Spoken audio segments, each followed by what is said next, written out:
గల్లీలో ఏ గవర్నమెంట్ ఉన్నా, ఢిల్లీలో ఏ గవర్నమెంట్ ఉన్నా బీఆర్ఎస్ ఎంపీలు మాత్రమే తెలంగాణ ప్రయోజనాల కోసం కొట్లాడగలుగుతారు, తెలంగాణ కోసం గొంతు విప్పగలుగుతారు, తెలంగాణ కోసం పోరాటం చేయగలుగుతారు. కాంగ్రెస్ బీజేపీలై వాళ్ళకు పార్టీల కోసం మాట్లాడతారు. వాళ్ళు ఈ దేశంలో ఒకరైతారు. కానీ మన ఎంపీలు అచ్చంగా తెలంగాణ కోసం నిలబడతారు, తెలంగాణ హక్కుల కోసమే పోరాడతారు. ఇవాళ మన ఎంపీ నామా నాగేశ్వరరావు గారు, కేశవరావు గారు ఇవాళ ఢిల్లీలో పార్లమెంట్లో అడిగినారు.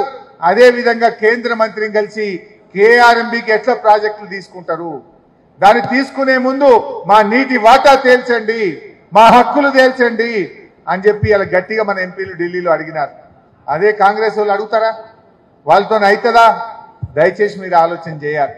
నేను ఇంకెక్కువ విషయాల్లోకి పోను. కానీ రేపు రాబోయే రోజుల్లో రేపు స్థానిక సంస్థల ఎలక్షన్లు వస్తాయి, సర్పంచ్ కానీ ఎంపీటీసీ కానీ కౌన్సిల్ ఎలక్షన్లు వస్తాయి.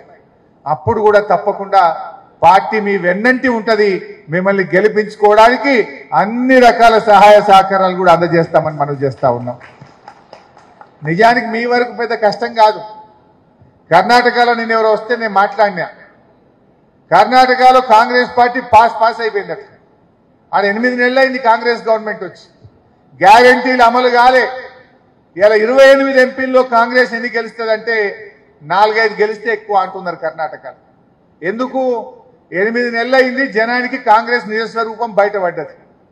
మన దగ్గర కూడా 2 నెలలు అయింది. ఇంకొక 6 నెలలు అయినాక గిట్ట పార్లమెంట్ ఎలక్షన్ వస్తేనా మజా ఉంటుండే. కానీ మీ ఎన్నికల వరకు మాత్రం 6 నెలలు అవుతుంది. ఎట్లా? మీరు ఎంపీటీసీ కౌన్సిలర్లు నిలబడే వరకు కాంగ్రెస్ వాళ్ళు ఊళ్ళలో తిరుగుడే కష్టమవుతుంది.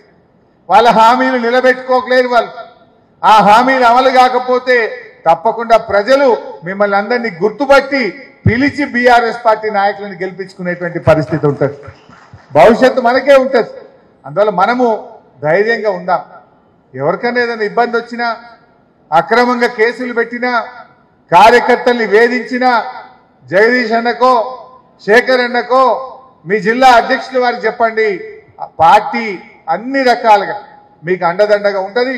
అవసరమైతే మేమే అందరం మీ దగ్గరికి వచ్చైనా మిమ్మల్ని కాపాడుకుంటాం, మీకు రక్షణగా నిలబడతాం. భయపడాల్సిన అవసరం లేదు. భవిష్యత్తు ఖచ్చితంగా మనకే ఉంటది. ఇది ఒక తాత్కాలికమైనటువంటి ఒక విరామం లాంటిదే. ధైర్యంగా పోదాం. మనం అధికార పక్షమైనా ప్రతిపక్షమైనా మనం ప్రజల పక్షాన్నే ఉందాం.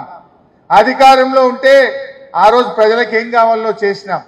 ఇవాళ ప్రతిపక్షంలో ఉంటే ప్రజలకు పక్షాన కాంగ్రెస్ ఇచ్చిన హామీలు అమలు చేసే విధంగా అటు అసెంబ్లీలో కొట్లాడదాం, ఇటు ప్రజాక్షేత్రంలో కూడా పోరాటం చేద్దాం. ఎప్పుడైనా మనం ప్రజల్ని వదిలిపెట్టేది లేదు. తెలంగాణ హక్కుల కోసం, తెలంగాణ ప్రయోజనాల కోసం, తెలంగాణ ప్రజల కోసం నిరంతరం మన పోరాటం మాత్రం కొనసాగాల్సిందే.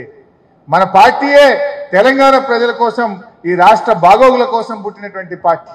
అందువల్ల అధికార పక్షమైన ప్రతిపక్షమైన మన బాధ్యత మాత్రం ప్రజల పక్షమే. ప్రజల పక్షాన్నే పోరాటం చేద్దాం, కలిసి ముందుకు పోదాం.